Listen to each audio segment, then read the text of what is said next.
and welcome to another episode of Death By, where contestants will earn reps for their arguments for a chance to stand on top of the podium pedestal. I am your host, Lauren Khalil.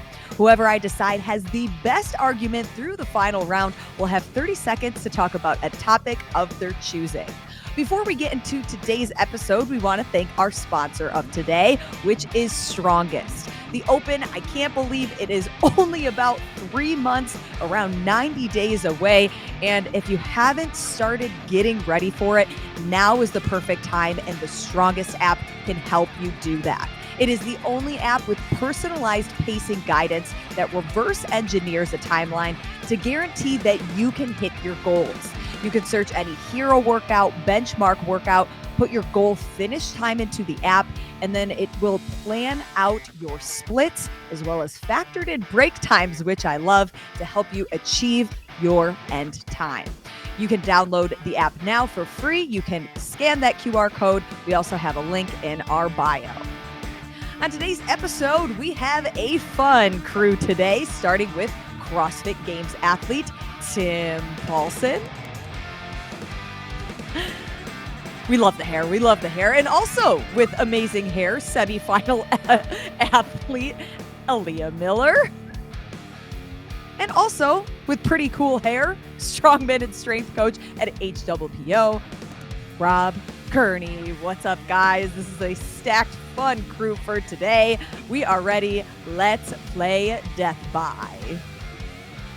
Topic number one. As the offseason continues, we get an inside look at some sports outside of CrossFit that athletes are participating in. Some more common ones, we've seen Laura Horvath. She recently won the 2023 Hungarian Weightlifting National Championship. Lucy McGonigal is breaking weightlifting records. And then a little less common, Emma McQuaid, she's quad biking.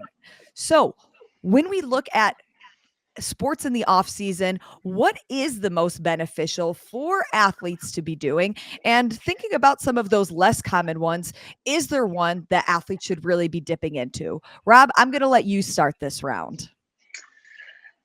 So I'm going to have the nice open air answer to this. I think the athletes need to find a balance of one, something they enjoy, because I think if you're a CrossFit Games athlete, doing CrossFit Games training gets really boring, monotonous, exhausting, tiring. You put those adjectives in there, you probably feel it. So I think the athletes need to do something that is fun, but something that's also going to help strengthen their weakness, right? So we see a lot of athletes that, yes, all of our CrossFit Games athletes are really, really well-rounded, but if we have some strength deficits that we see, maybe they should be doing a weightlifting or a powerlifting or strongman. If we see athletes that have more of that endurance or motor deficit, then maybe they should be looking into high rocks or doing something like that, where they are still getting, a really strong endurance base and working on those things. But ultimately, I think it really comes down to being able to have fun in the off season. I think about myself. I'm going into an off season right now.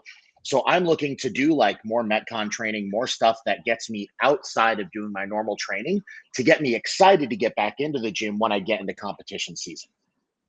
3 points for Rob. Aaliyah, we'll let you take this one next. Okay, so I think first off, the question is a little bit strange because I think right now some athletes don't even have an off season. And especially when we start talking about the Triple Crown and Rogue, Dubai, Wodapalooza, all of these big competitions that happen basically between the end of the games and the start of the Open, is there even an off season for some athletes? And for some athletes, that answer is no.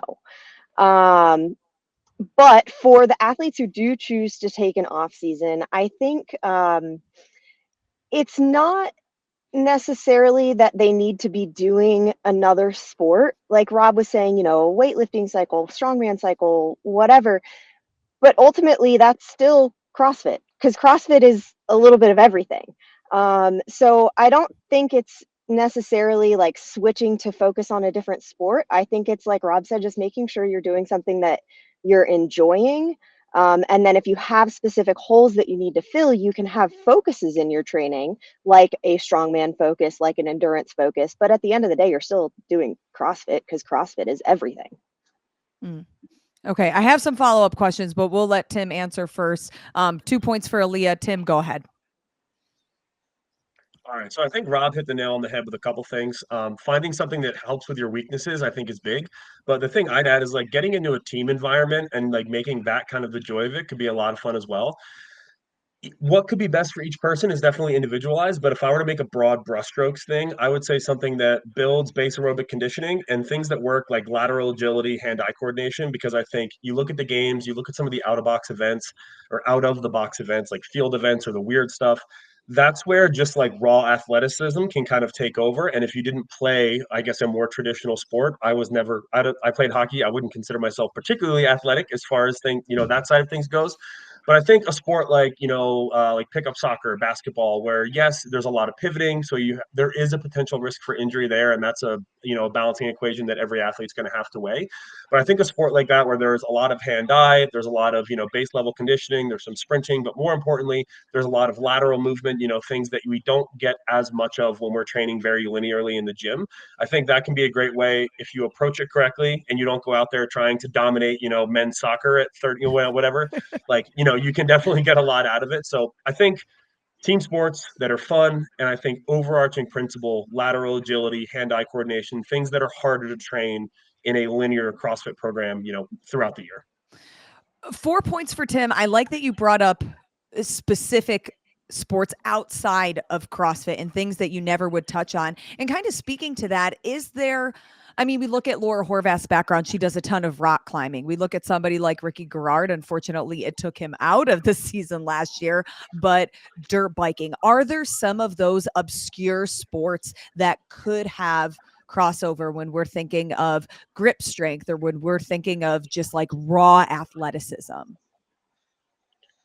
I mean, yeah, you could probably argue like there are some sports that would be better than others, but I mean, like I see BK joins like a pretty competitive soccer league in his off season all the time. Like he's playing like, pretty serious like soccer over in Iceland. So I think, I just think it comes back to like things that improve your athletic ability in the traditional sense of the word are going to be kind of top of mind for me.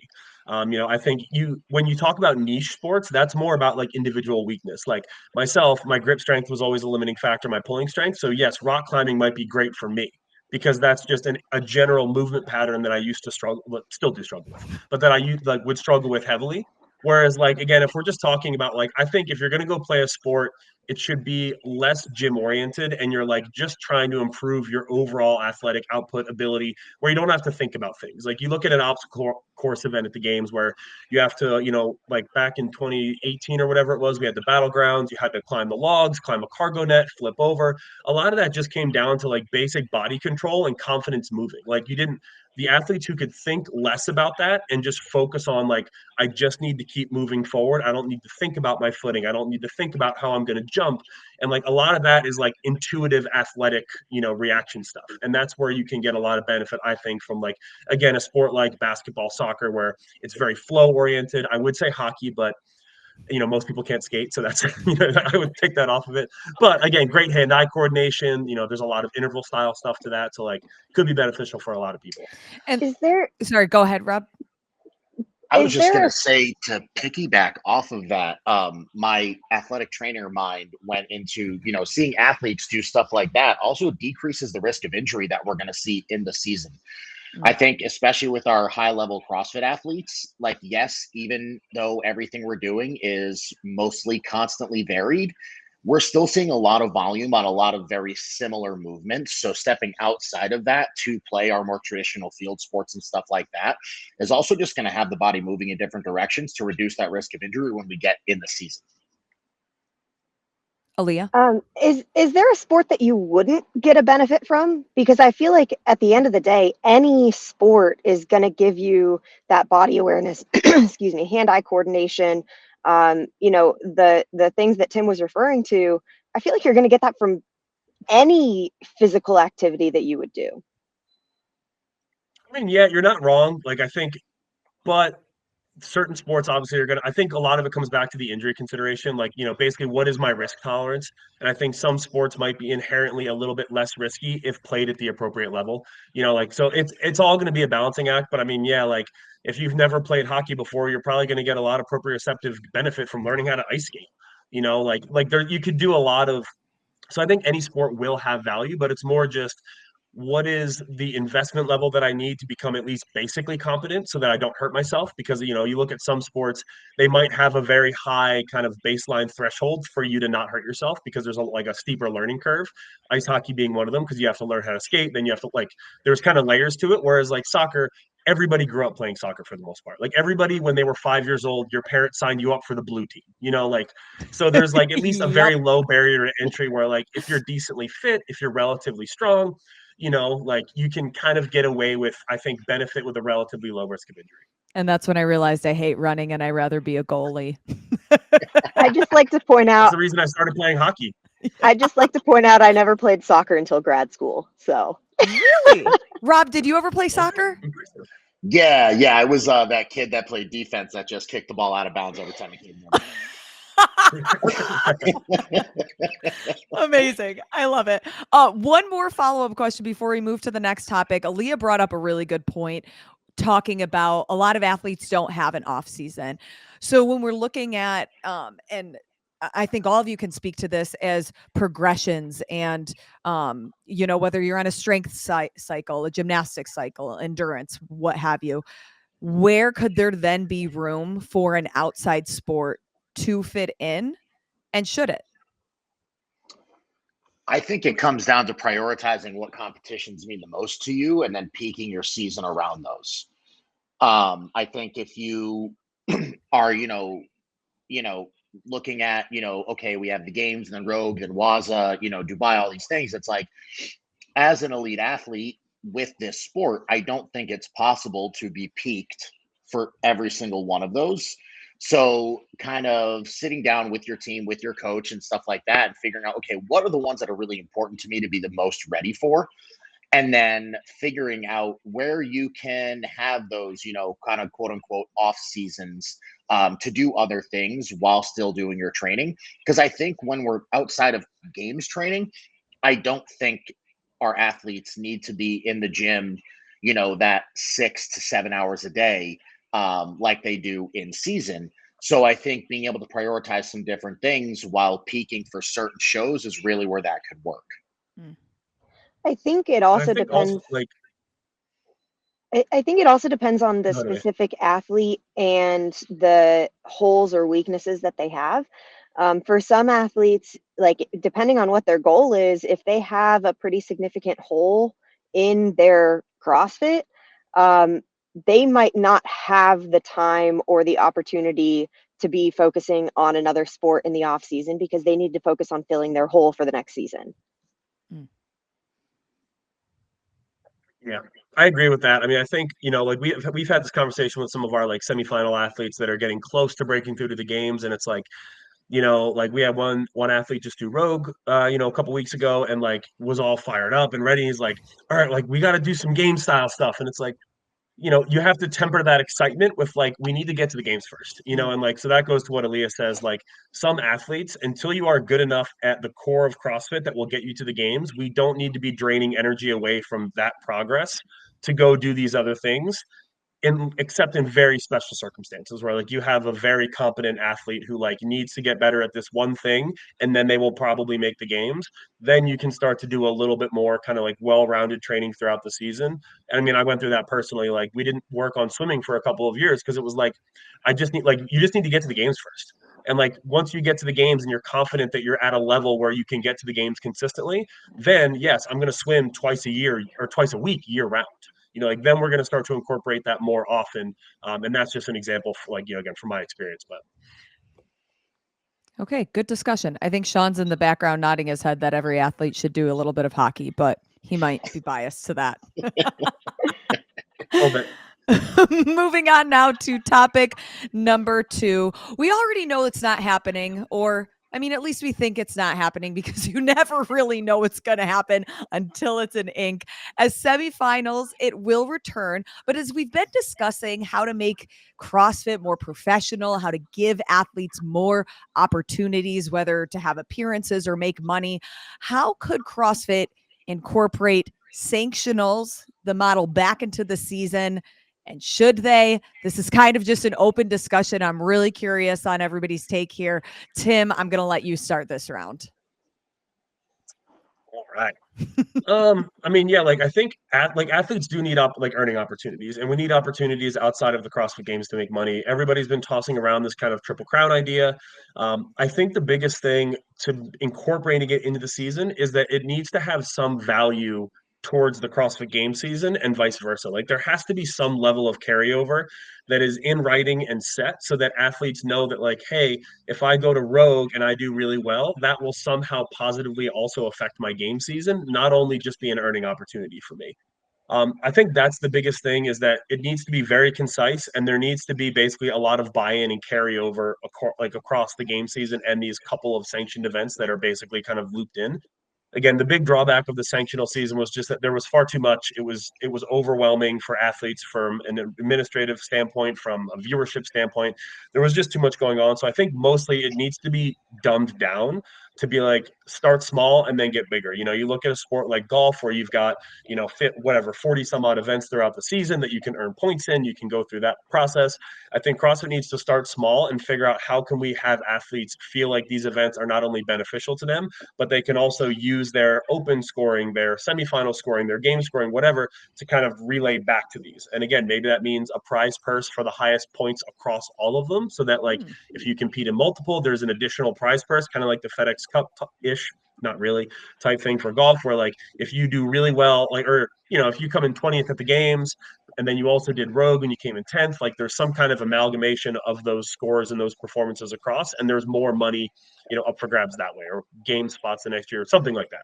But there's way more than a minute to talk about the possibilities of like how to do that well. But I think at the end of the day, dumb it down, start small, and then let's figure it out from there. Okay, then in a yes or no response, do you think that this system that's not totally as crazy as Sanctionals, but maybe a little bit more than the Triple Crown, do you think it should extend past just 3 competitions?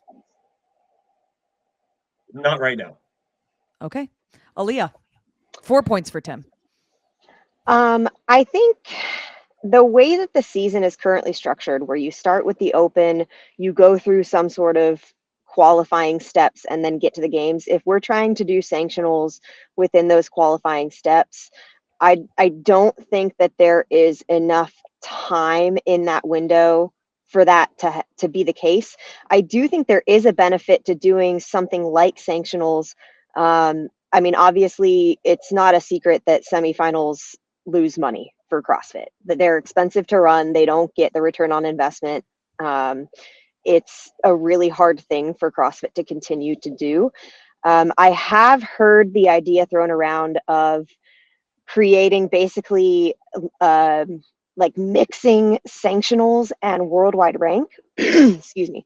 And so basically there would be a set number of sanctional type competitions every season, and athletes can choose which ones they compete in. And depending on how you perform at each competition, your top, 3, 4, or 5 off season or sanctional competitions that season earn you points. And then that's how you qualify for the CrossFit Games. So your points from those sanctionals, top 40 in the points at the end of that sanctional season qualify for the games. So I think that could be a really cool way to do it, but it would require basically a complete overhaul of the qualification system that we currently have. A little bit of change. I'm going to give you 5 points, Aaliyah, because I like that it's kind of out there. Okay, Rob's getting warmed up. What do you think about this one, man? I was taking notes. So this is something that I've thought a lot about. It's been tossed around a lot. I think what needs to happen is with kind of what you guys were both just saying and bring it all together. So I look at what we do in strongman and I kind of look at it and be like, okay, how can we bring this to CrossFit? I'm not saying that strongman is by any means more popular than CrossFit, because it's not. But one thing they do really well is our qualification system for World's Strongest Man and how we get to that level. So I think having the CrossFit Games season, the open, quarterfinals, semifinals, games is great. having those other events outside of it is great. But what I think needs to happen is I am firmly on the pedestal that athletes do need to compete more. But in order to do that, we need to change what a CrossFit competition looks like. I don't think it's realistic for CrossFit athletes for the expectation for them to be doing these multi-day competitions and expect them to be putting out great performances consistently. So to combat that, I look at what we do in strongman, and with our World's Strongest Man qualifying tour, we do competitions that are sold out arenas. They are 4 hours long. We have, anywhere from 12 to 15 athletes competing, and we do 5 events in 4 hours, crown a champion. There's a good prize purse. Winner goes to World's Strongest Man. I think what we do here with CrossFit is the winners of these events can go to semifinals. You don't get an automatic bid to the games, but you get to skip the first 2 portions of the CrossFit Games season. But what this does is it gets relevance kind of at the forefront of what we're doing in this sport, meaning our athletes are getting more face time on social media, on TV, and interacting with the fans. Because I think one of the big issues with CrossFit and kind of why it loses its steam after the games is because people forget that there are other events unless you're really in CrossFit. So if we can have these CrossFit events that our CrossFit Games athletes and our really well-known athletes are excited to compete at, there's good points, there's good money, there's an incentive for them to go to semifinals at least, so they can skip the first portion of the season.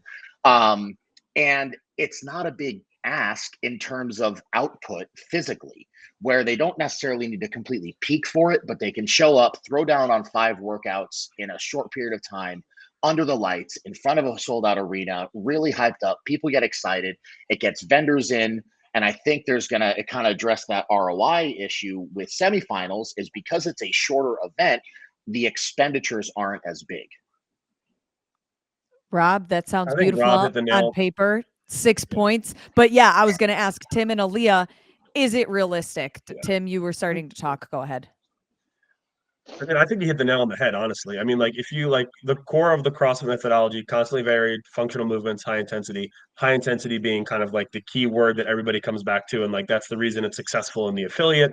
That's what a lot of competitive CrossFit is about being able to produce intensity and then being able to produce it over and over again. If we can change the standards so that like, it's not constantly varied functional movements at a high intensity until you die, which is basically like kind of, what the games is. There's that element of it. Like if we can change the narrative a little bit to where like, yeah, like we have these events where it's 4 hours, it's 20 athletes, and we're going to do 3 workouts. And the goal is not to crown the fittest. The goal is to have a well-balanced test that is, within reason, well-balanced, like as much as you can balance it across 3 events. And I think that's perfect because again, I could like, I could once a month show up and do 3 hard workouts over 4 hours on a weekend. I don't need to necessarily over peak because it's not too much volume. I don't need a ton of, volume adaptation. As long as I'm still training some intensity, I can show up and I can do that.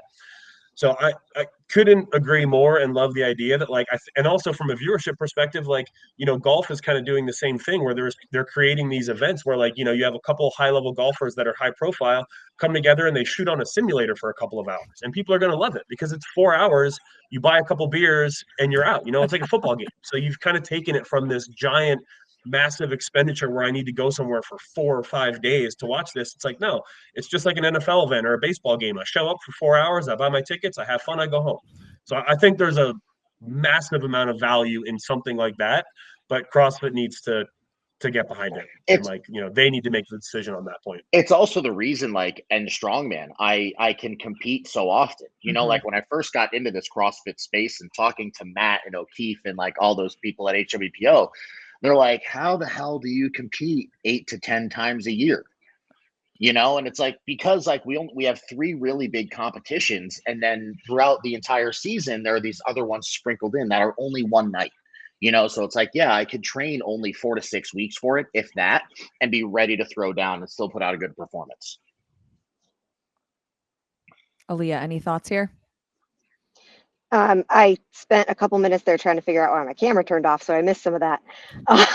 But I do think that there is a lot of validity to the idea of we have to change what competitions look like, and just finding a way to make it a more sustainable, something that athletes can continue to participate in and not destroy their longevity in the sport. Okay. Yeah, I'm going to piggyback off of Rob again because I think also like if from a narrative and a storytelling perspective, if semifinals is a 3-day event, 2 to 3 events, you've got again 7 to 9 scores. If the games is this giant monstrous 4 to 5 day test, it will be kind of cool and easy to storytell. Like, okay, every other event throughout the year is not that. Like, we are very specifically going to make it so that, because then people aren't saying, well, Rogue was as abusive as the games, or like you're not going to make these comparisons and be worried about like every event needs to be a semifinal or a CrossFit Games. It's like, no, like Wodapalooza, the elites come in on Saturday. Mm-hmm. And on Saturday, they do 3 events over, and it could be a longer day, so you have a bigger field. That's fine. Like there can be, different ways to do it. But I think if you just say that like every sanctioned event is not allowed to be longer than this, you also make it very easy for people to tune in. And it really delineates the CrossFit Game season as like, okay, this is still the king jewel. This is still what all the athletes want to go to. It's the long, grueling test. We have to train specifically for that. And then throughout the year, they can focus more on like, okay, I just need to continue to get good at CrossFit. Like I just need to continue to improve my, 15-minute AMRAPs, those classic time domains, couplets, triplets, like my lifting. Like you can kind of really dial in on like the CrossFit side of things. So yeah, I think that somebody at headquarters needs to have a conversation with Rob and get their I'm ready for it. I'm ready. Rob's like, come on over. I love it. And wouldn't you guys love to do an interview with me and your body not feeling like total crap? I mean, we always talk after, like, right after the workout's over anyway. There's no way that you're not going to feel like total crap 5 minutes after an event unless it's a Wonder Max lift. So that doesn't change. You're still trying to catch your breath and not say something dumb that you regret later. But speak for yourself, man. I feel like crap after I squat 900 pounds. I don't squat 900 pounds, so I don't feel that crappy after it. Fair enough. Moving on to topic 3. This one is pretty straightforward. Should affiliates program for themselves or outsource their programming? Aaliyah, you will kick off this third and final round for us. So I think it depends on the affiliate and who you have at your affiliate. If you have a coach at your affiliate who knows about programming, is confident in their ability to program for the affiliate, then I think it's really beneficial for you to be able to program for your affiliate, because you know your members, you know what they need, you know what their goals are, you know what they need to focus on in class. You also know what events might be coming up. If you have a lot of athletes who are planning on doing a local competition one weekend, you know how to kind of taper the class training to allow your athletes to have success at that event, whatever it may be, or if there's an event in your gym that you need to plan training around. But if you don't have somebody at your affiliate who is confident and competent enough to program for class, then I think it is worth looking into outsourcing that programming with CAP, with Hard Work Pays Off, with Proven, with all of these different programming options that you can have for your affiliate. So ultimately, I think it comes down to what abilities you have within your coaching staff. But I think the ultimate goal should be for every affiliate to be programming for themselves, because that only encourages continuing education for your coaches. Aaliyah, you saved yourself with the last nugget. You gave really good ideas, but you kind of hung out in the middle.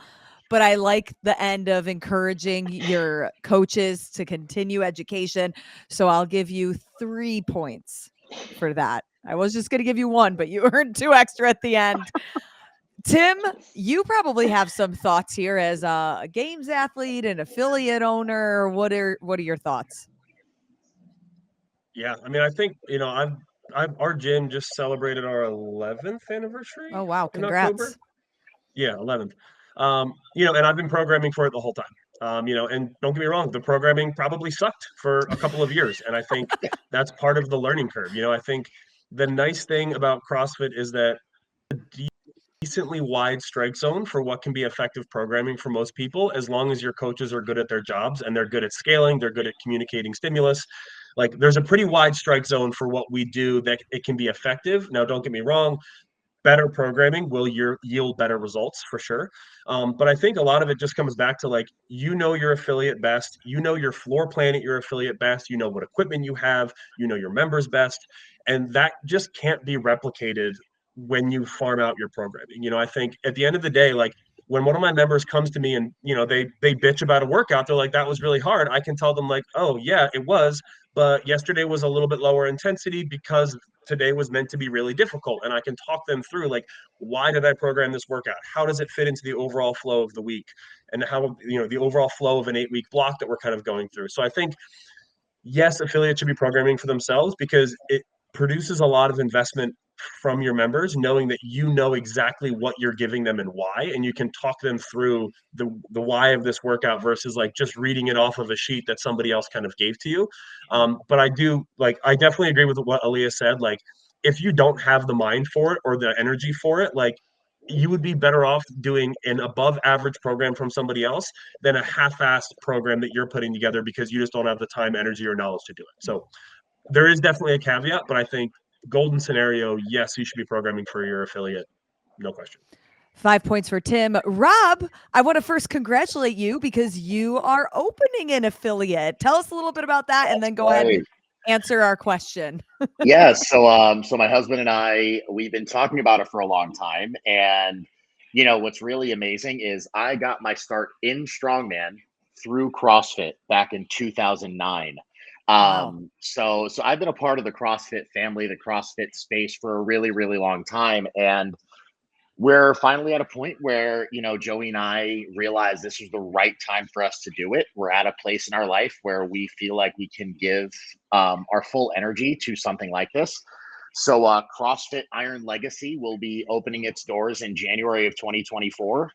We're located in Western Mass and really excited about it. And to go on to the programming aspect of it, I think first and foremost, we have to remember, like, yes, CrossFit affiliates, they are a community. We are trying to help people better themselves, but also it is a business. So ultimately, you have to make a decision that is best for your business. And what that comes down to is what is best for your members. So they keep coming back and they get their friends to keep coming back. So then this way, you're able to grow your community into a successful business. So kind of what has already been said, that yes, it would be great for affiliate owners to be able to program for themselves, but we also have to work towards our strengths. No pun intended. So, specifically for our affiliate, like I'm going to be doing a little bit of hybrid programming in terms of I'm going to be programming like our warm-ups, our strength pieces. And then I'm going to be taking guidance from Hard Work Pays Off and what I've learned from them over the past year and a half of working with them to kind of structure our Metcons and our conditioning pieces. I think what I've seen, and again, like we all know, the L1 is our entry into CrossFit coaching. I think what the issue that I've seen is a lot of gyms that specifically just have a lot or all or only L1 coaches and L1 owners is they tend to get stuck in the same programming cycles to where you see a lot of the same movements a lot of the times because they're comfortable coaching them, they're comfortable correcting technique and form for their members, and they know it's safe because they've done it for so long. So I think a lot of members end up losing out on the ability to really progress as athletes and in their fitness and wellness as opposed to if they were like outsourcing it and kind of taking their ego out of the equation. It's something that I've seen, a few affiliates do. So I think putting your ego aside and realizing like what is best for your business is at the core your members' success, and seeing them get better, get fitter, get stronger, and doing what's best for them. So like I said, for us, we're going to be doing like a little bit of me doing the strength stuff with HWPO's help on the Metcon side of things. So ultimately, I think whatever the owner and the head coach is comfortable with, I think they should put their own spin on it, put their little razzle dazzle into it, make it personalized for your gym, but ultimately know where your weaknesses lie to then outsource that portion of it to make sure that your members are getting the best service. Hybrid model. I've never seen a gym do that. Rob, congratulations on you and Joey opening a gym in 2024. I'm going to award you 4 points, which means, Sean Woodland, we need you in here because we have a tie and you are our honorary tiebreaker. Oh, man, why are you going to put that pressure on me? You know what? Here's the thing. Rob is new and has never had a chance to stand on the podium. Tim has. So I think we're going to let Rob – Put Rob on the podium. We're going to give this one to Rob. Newcomer coming in, tying a veteran like Tim Paulson. Everyone's a winner. So, yeah, let's go with Rob. I appreciate your son being my fan, too. I heard him in the background. Yeah. Max is screaming in the back. I'm taking that. I'm taking that. All right, Rob, you are on our podium pedestal. You've earned 30 seconds. Talk about whatever you want. So for me, I think the really cool thing is I'm just going to loop it back into us opening up this gym, being able to start in CrossFit in 2009 to then see it full circle, working with HWPO, now opening on our affiliate. I think there's a lot of YouTube personalities that are saying, you know, we're seeing the death of CrossFit, but I don't think it's further from the truth. I like to think of it as kind of like a rebirth. It's a rebranding, and CrossFit needs to figure out what is the best move for their sport, for this entire community that they've built across the entire world, to see its success still grow. I love it. A glass half full. I'm feeling more positive going into the rest of my day. I don't know about you guys, but the rebirth, I'm here for it. Rob, Tim, Aaliyah, thank you all so much for being on this episode of Death By. What a fun crew. This was a good group to get together. We'll have to have y'all on back real soon. For everybody watching, thank you for supporting us. You can go ahead, like, subscribe, become a Patreon, and we'll join us again next week for another episode of Death By. We'll see you then.